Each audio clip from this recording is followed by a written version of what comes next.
और उसको साथ में ले आइए। अब अक्रूर जी ना कर दे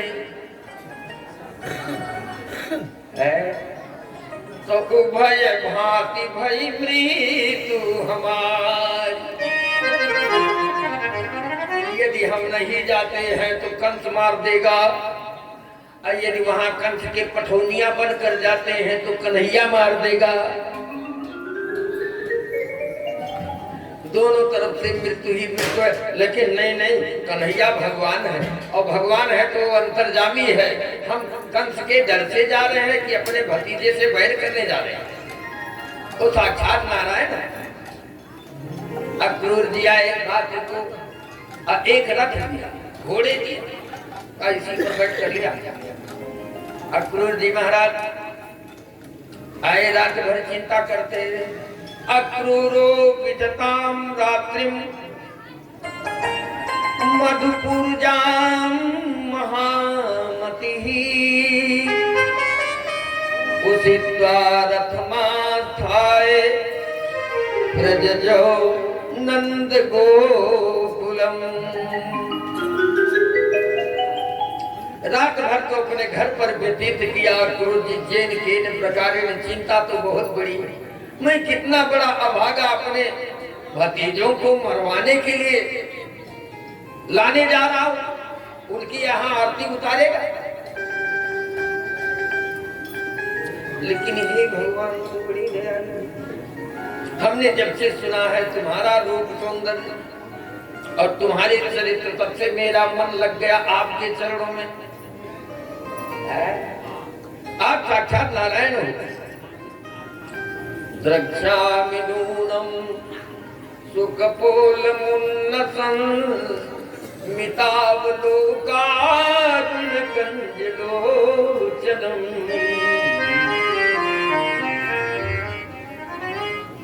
निश्चय कमल नयन का मैं दर्शन करूं, ये मेरी परम सौभाग्य। अब हमारी लगन लग गई। मुझे लागी लगन,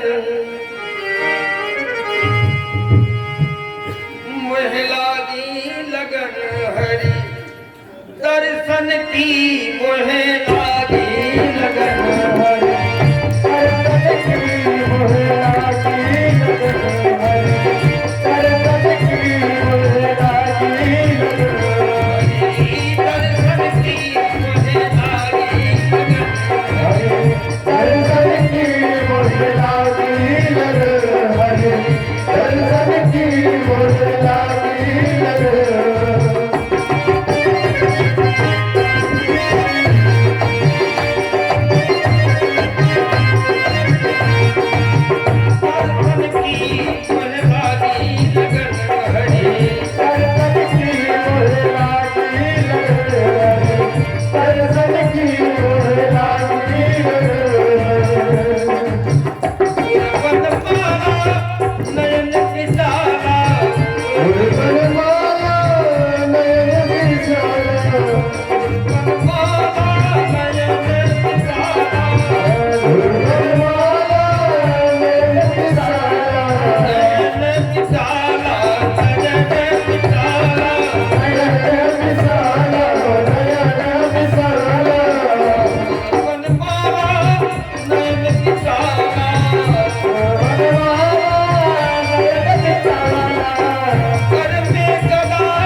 मोर पंख सिर पर होगा, पीतांबरी धारण किए होंगे, गले बैजंती माला होगी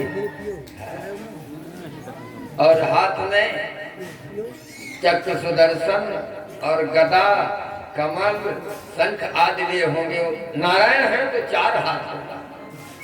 भगवान का रूप कैसा बोले चतुर्भुज आदि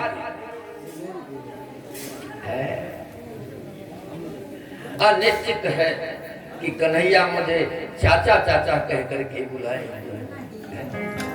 शगुन बहुत बढ़िया होगा। रत्ना निकेतन है, शगुन बहुत बढ़िया हो रहा है। काम बनेगा, हमारा बिगड़ेगा नहीं। कुछ नहीं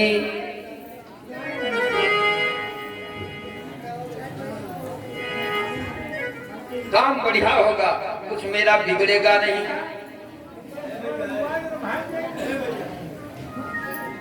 मुझे पूरा विश्वास है कि कन्हैया मुझे चाचा चाचा कहेगा, दौड़कर मेरे हृदय से चिपट जाएगा और बोले शगुन अच्छा होगा। क्या आज देखी हो नंद किशोरा, आज देखी हो नंद किशोरा, आज देखी हो नंद किशोरा, आज देखी हो नंद किशोरा, जात ममता छिड़ मोरा,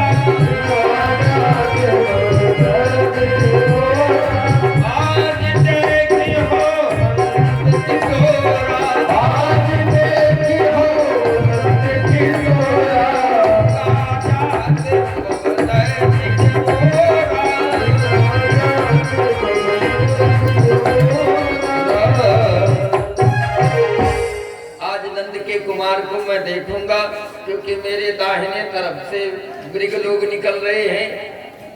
गोकुला से ग्वालिनिया सुबह सुबह के समय सिर पर दही की मटकी धरे आ रही। शगुन बहुत बढ़िया है। आज मैं दर्शन करूं। अच्छा तो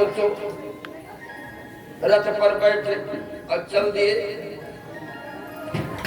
एक हाथ में घोड़ों की लगाम, माला जपते जा रहे हैं। ओम नमो भगवते वासुदेवाय, ओम नमो भगवते वासुदेवाय, भगवते वासुदेवाय, ओम नमो भगवते वासुदेवाय,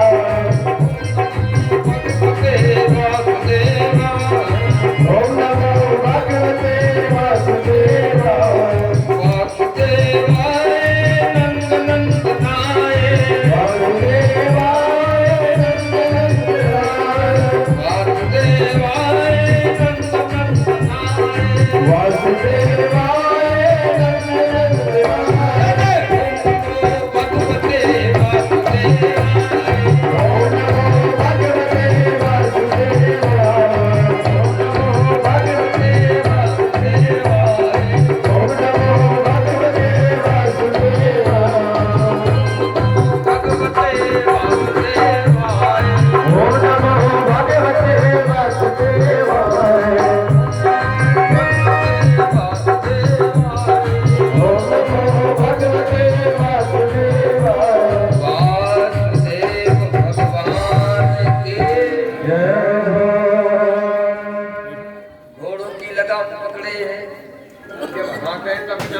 थोड़ी दूर चलते हैं, उसके बाद ध्यान में मगन हो जाते। घोड़े खड़े हैं,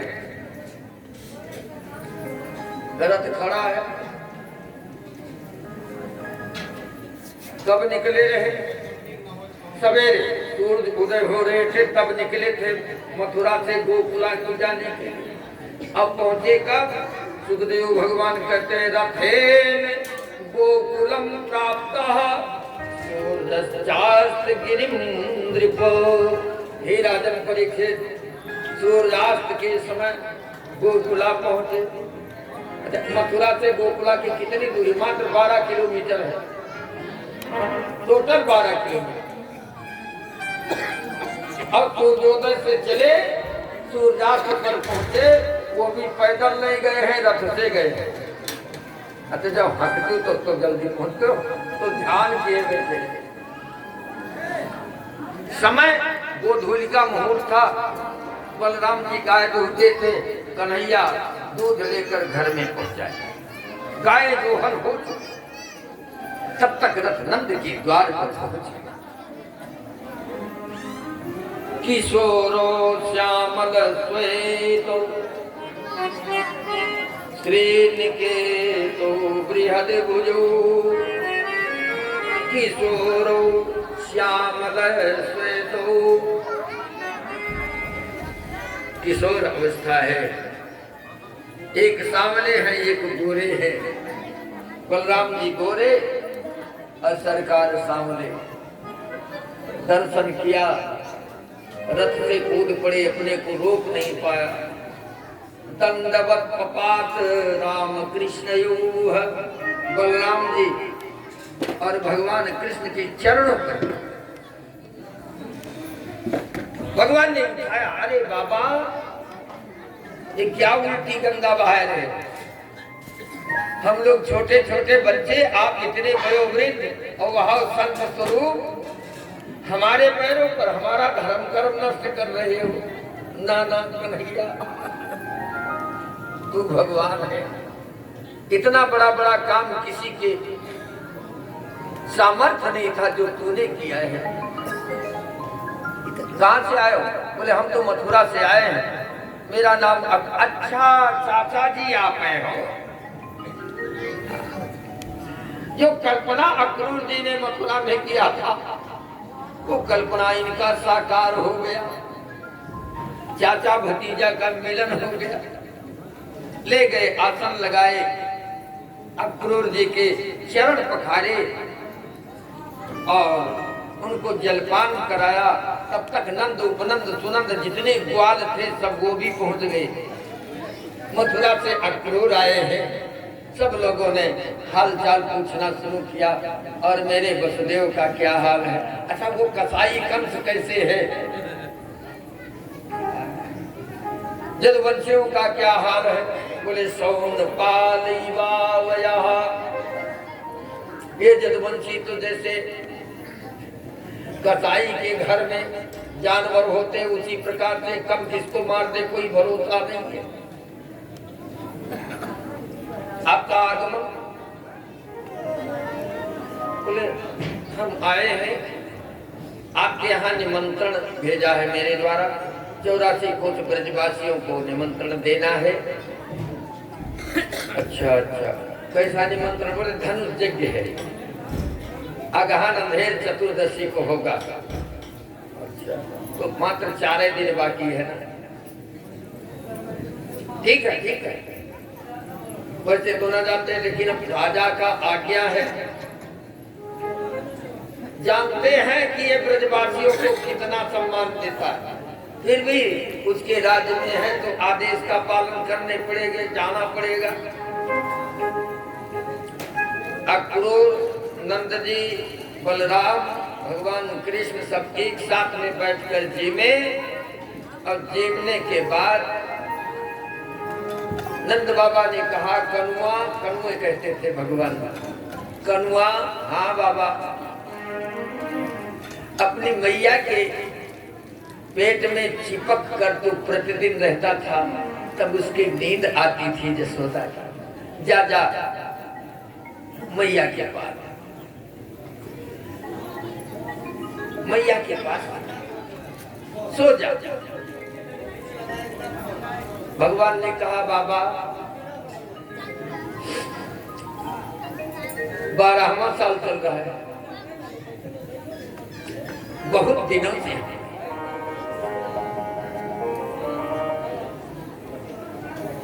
अब मैया के गोदी में सोने लायक नहीं है, अब तो कहीं और निकलना चाहिए।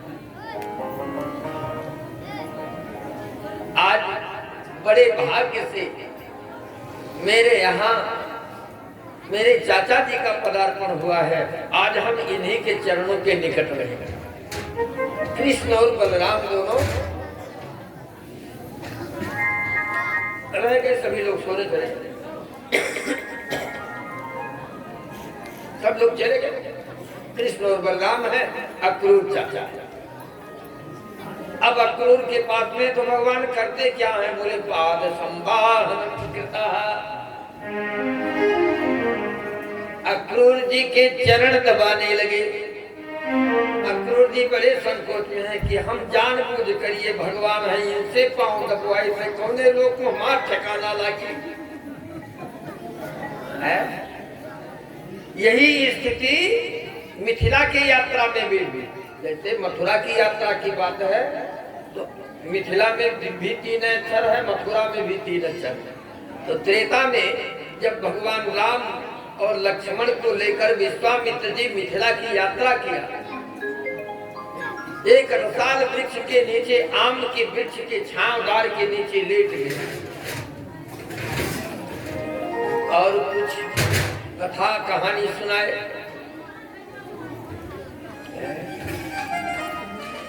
भगवान राम और लक्ष्मण विश्वामित्र के चरण दबाने लगे। सोचिए, अब विश्वामित्र जानते हैं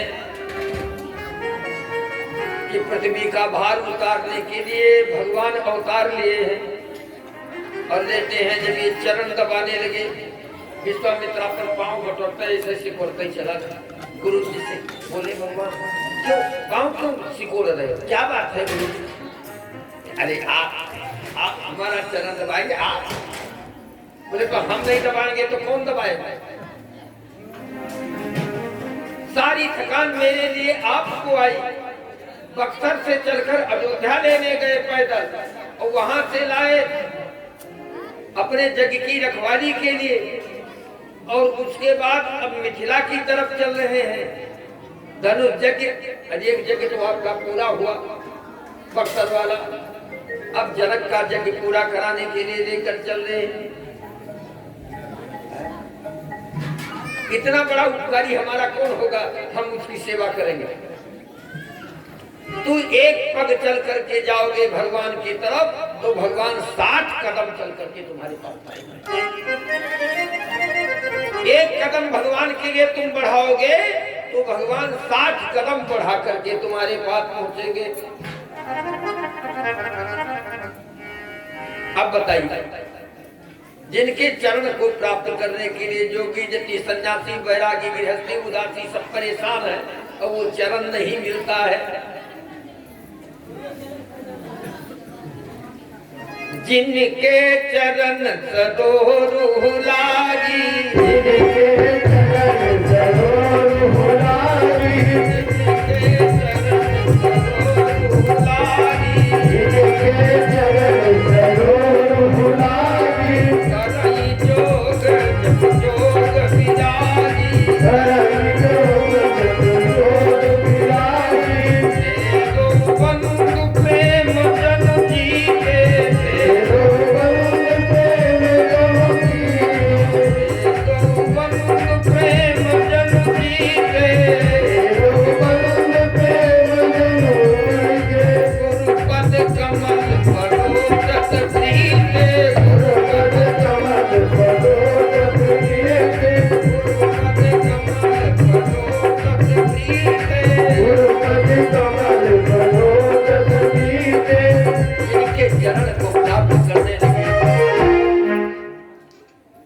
अपना सारा उम्र खपत कर देते हैं फिर भी नहीं प्राप्त होता। वही भगवान गुरु के चरण दबा रहे हैं। क्यों? गुरु के चरण दबाने का क्या महत्व है, क्यों दबाया जाता है? कि हमको तो गुरुदेव के पास स्वयं चलकर जाना चाहिए और गुरुदेव मेरा कल्याण करने के लिए स्वयं चलकर आए हैं, मैं उनसे उद्धार नहीं हो सकता।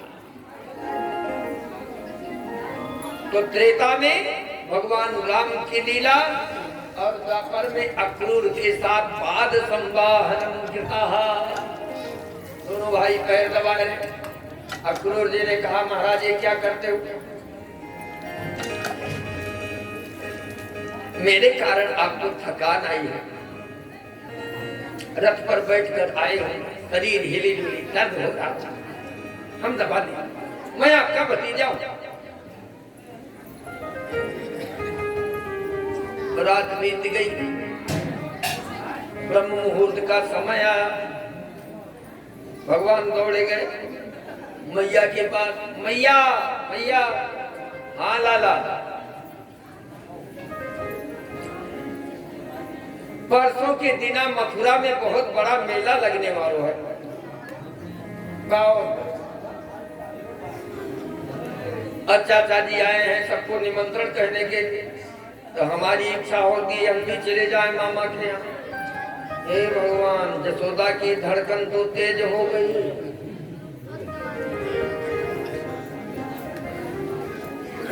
श्री जसोदा के प्राण प्यारो, जसोदा जी के तो प्राण से भी अधिक प्रिय है कन्हैया।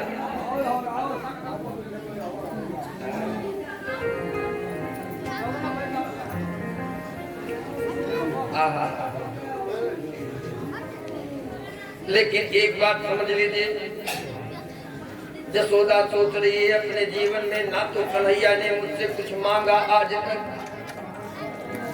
और न कहीं आने जाने के लिए जिद किया। आज पहली बार मेला देखने के लिए कह रहा, भला हम अपने लाला को कैसे रोक दें। लेकिन जुगाड़ तो लगाऊंगी ना, युक्ति से तो मुक्ति मिल जाती है। क्या जुगाड़ लगाया हम तो नहीं कहेंगे, लेकिन जो इनकी परम प्यारी गोपियां हैं उनके कान में आवाज पड़ेगी तो वो रोक ले जाएंगे। मैया जसोदा धीरे से सब समाचार भेज दिया। राधा, विशाखा, ललिता आदि जितनी है, बिरजा, सब टूट पड़ी। इधर भगवान तैयार होकर रथ पर बैठने जा रहे हैं, घेर लिया। बोली, कहाँ जा रहे हो? भगवान ने कहा मेला देखने जा रहे हैं। सुनानंद सूनु क्षणभंग सौहृदा, नंद के बेटा के बिना मेरा जीवन क्षणभंगुर होगा, हम क्षण भर नहीं रह पाएंगे। अब तुमको यदि जाना था तो हमसे इतना प्रेम क्यों लगाया?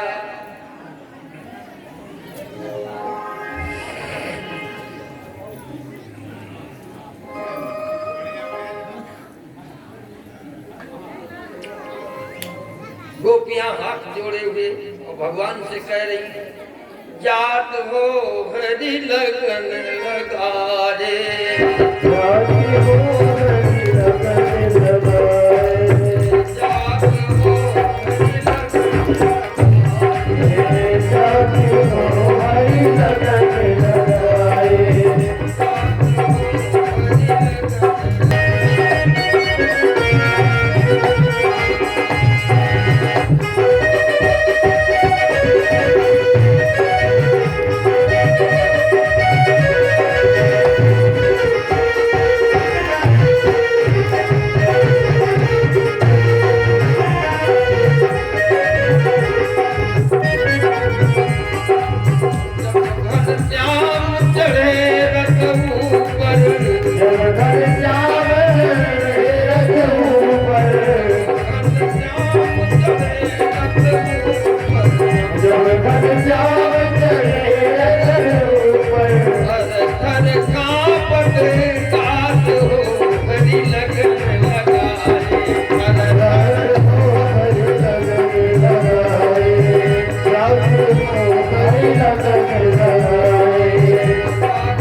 बिहाय गेहान सुजनान सुतान पतीन श्रद्धार्थ मद गोप गतान पति पुत्र परिवार धन संसार छोड़ हम भी तुम्हारे साथ। भगवान ने कहा घबराइयो मत, घबराने की जरूरत नहीं है, आएंगे। अरे कब तक इस गोकुला में हम बंद रहे? अब तो सयाने हो गए। फिर मेरे यहाँ का राजा मथुरा नरेश कंस है, उसकी आज्ञा का भी पालन करना होगा। जिसके राज में रहो आज्ञा का पालन नहीं करोगे तो राजाज्ञा उल्लंघन का दंड मिलेगा। आप लोग भी सुरक्षित रहो, हम भी सुरक्षित रहेंगे। अब जा रहे आएंगे। इतना कहकर कृष्ण और बलराम दोनों रथ पर बैठ गए। चाचा अक्रूर से कहा कि इतने वेग से इतने तेज से रथ। श्री राम तिवारी जब कई समुद्रा भगवान के चरणों में समर्पित किया, सर्व तुम्हारे कल्याण हो। हम अक्रूर जी से कहा चाचा रथ को हाँको, ऐसे रथ मत हाँको। बोले कैसे हाँके? रथेन वायु वेगेन कालिंदी मघनासिनी। गोपियां खड़ी खड़ी रोती। मैया जसोदा के तो आंख के पनारा ऐसे चले कि जैसे कोई पहाड़ से झरना निकलता है। धीरे धीरे कालिंदी के तट पर पहुंच गए। मथुरा जाने का जो रास्ता था तब तक दोपहर हो गया। दोपहर के समय भगवान ने कहा चाचा जी परम पावनी जमुना मैया है, इसमें स्नान कर ले, समझा कर। अक्रूर को जो मोह था कि मेरा भतीजा है कंस के द्वारा मारा जाएगा, उस मोह को मिटाने के लिए भगवान ने कहा अब स्नान करने। वहां स्नान करने की क्या जरूरत है? डेली एक तो जमुने तो नहा, डेली तो जमुने स्नान होता था, लेकिन आज ऐसा क्यों कर रहे? हमारे परम भक्त अक्रूर को पीड़ा है अंदर, इनका संशय समाप्त हो जाए कि भतीजा हमारा लायक है कि ना लायक है, जानकारी तो हो जाएगी। अक्रूर कृष्ण बलराम तीनों जमुना में स्नान करने के लिए प्रवेश किया। अब अक्रूर जी नाक दबाए, जैसे गोता लगाए तो जमुना का सीने समाप्त हो गया। ये क्षीर समुद्र में पहुंच गए। शेष नारायण के ऊपर 1000 फल से युक्त है शेष, उसी की सज्जा बनाए हुए भगवान लेटे हैं। 4 हाथ से युक्त है, लेकिन मुखाद वह है जौन कन्हैया के रहा, मुखाद वही है। यही मेरा कान्हा है। इसके तो भैया यहाँ बड़े ठाट बाट है। उसे ध्यान में मगन रहे, पानी में गोता लगाए, कहीं कुछ नहीं।